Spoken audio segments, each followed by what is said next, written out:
Internet पर Indian street food के video तो जबरदस्त वायरल हो रहे हैं, लेकिन शायद उन वजहों से नहीं जो हम सब चाहेंगे।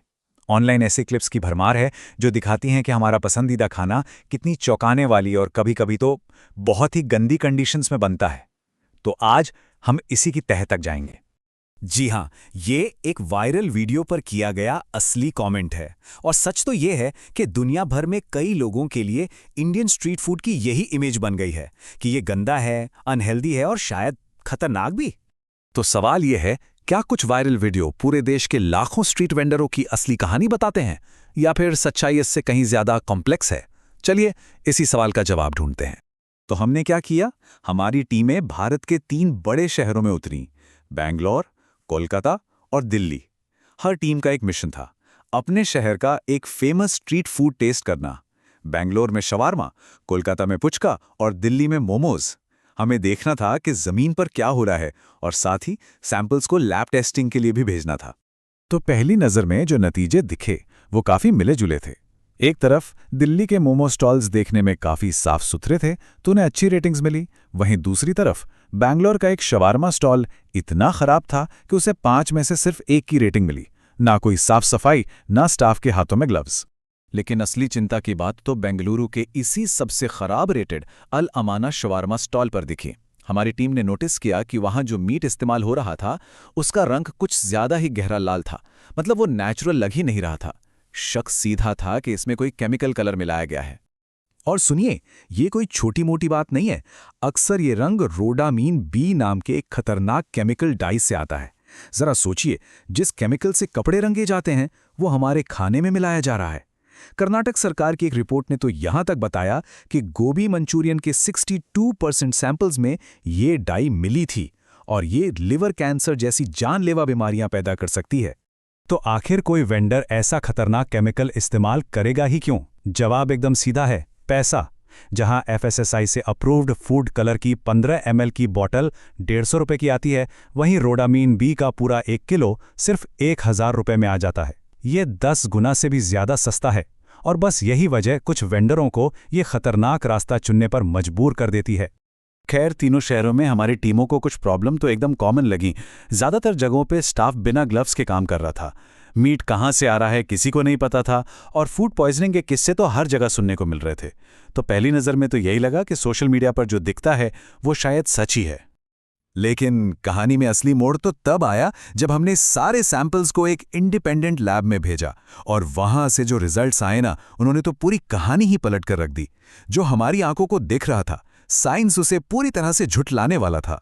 सबसे बड़ा शॉक बैंगलोर से आया। याद है वो शवारमा स्टॉल जिसे हमने 1/5 की रेटिंग दी थी, जो देखने में सबसे गंदा था? उसका सैंपल लैब के सारे 7 बैक्टीरियल टेस्ट में पास हो गया। कोई खतरनाक बैक्टीरिया नहीं, कोई केमिकल नहीं। अविश्वसनीय। अब बात करते हैं कोलकाता की। वहां के पुचके भी ज्यादातर क्लीन निकले। हाँ, एक सैंपल में ई कोलाई बैक्टीरिया मिला, पर वो भी इतना कम कि सेफ लिमिट के अंदर था, मतलब सेहत के लिए खतरनाक नहीं। तो कुल मिलाकर कोलकाता भी पास। और फिर आया कहानी का सबसे बड़ा ट्विस्ट। दिल्ली के वो मोमोज जो देखने में एकदम चकाचक साफ थे, जिन्हें हमारी टीम ने सबसे अच्छी रेटिंग दी थी, वो तीनों के तीनों सैंपल्स स्टाफ नाम के बैक्टीरिया के लिए पॉजिटिव निकले। ये वही जर्म है जो गंदे हाथों से खाना छूने पर फैलता है और फूड पॉइजनिंग की एक बहुत बड़ी वजह है। तो इन नतीजों से एक बात तो आईने की तरह साफ हो गई, जो दिखता है वो होता नहीं। जो स्टॉल गंदा दिख रहा है वो सेफ हो सकता है और जो बिल्कुल साफ सुथरा है वो बीमार कर सकता है। तो अगर प्रॉब्लम सिर्फ कुछ गंदे वेंडर नहीं है तो फिर असली जड़ क्या है? असली प्रॉब्लम सिस्टम में है। पहली बात, रेगुलेशन की भारी कमी। FSSAI के नियम के हिसाब से हर फूड वेंडर को रजिस्टर होना चाहिए, लेकिन हकीकत यह है कि भारत के लगभग 67% स्ट्रीट वेंडर रजिस्टर्ड हैं ही नहीं। मतलब 2/3 वेंडर तो सरकार की नज़र से पूरी तरह बाहर काम कर रहे हैं। दूसरी प्रॉब्लम, इन नियमों को लागू कौन करे? जरा ये आंकड़ा देखिए। देश में 1 करोड़ से ज्यादा स्ट्रीट वेंडर हैं और उन्हें चेक करने के लिए सिर्फ 2500 फूड सेफ्टी ऑफिसर्स। इसका मतलब हुआ कि हर 4000 वेंडरों पर सिर्फ 1 ऑफिसर। इतने कम लोगों के साथ हर किसी की जांच करना नामुमकिन है। और तीसरी और शायद सबसे बड़ी वजह है बेसिक सुविधाओं की कमी। सोचिए, ज्यादातर स्टॉल धूल मिट्टी वाली सड़कों पर लगते हैं, जहां ना तो साफ पानी का कनेक्शन है, ना कूड़ा फेंकने के लिए डस्टबिन, और यहां तक कि वेंडरों के लिए टॉयलेट तक नहीं है। ऐसी हालत में कोई वेंडर कितना भी चाहे उसके लिए पूरी तरह से सफाई रखना लगभग नामुमकिन हो जाता है। तो इसका हल क्या है? जवाब के लिए चलिए सिंगापुर की तरफ देखते हैं। एक ऐसा देश जिसने अपनी स्ट्रीट फूड की समस्या को बहुत ही शानदार तरीके से सुलझाया है। सिंगापुर ने बेसिकली 3 बड़े कदम उठाए। पहला, उन्होंने सारे स्ट्रीट वेंडरों को हॉकर सेंटर्स नाम की खास जगहों पर शिफ्ट कर दिया। यहाँ सरकार उन्हें साफ पानी, बिजली और कचरा मैनेजमेंट जैसी सारी सुविधाएं देती है। दूसरा, हर वेंडर के लिए लाइसेंस लेना कंपलसरी कर दिया।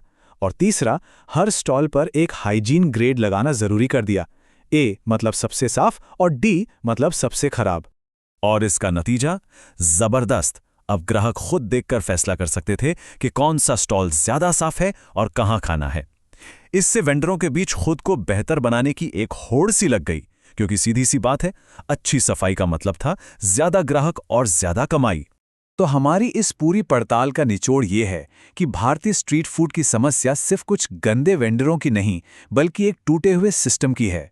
और सिंगापुर का मॉडल ये दिखाता है कि सही इंफ्रास्ट्रक्चर और स्मार्ट नियमों से इसे ठीक किया जा सकता है। अब सवाल बस एक ही है, क्या भारत भी ऐसा करने के लिए तैयार है?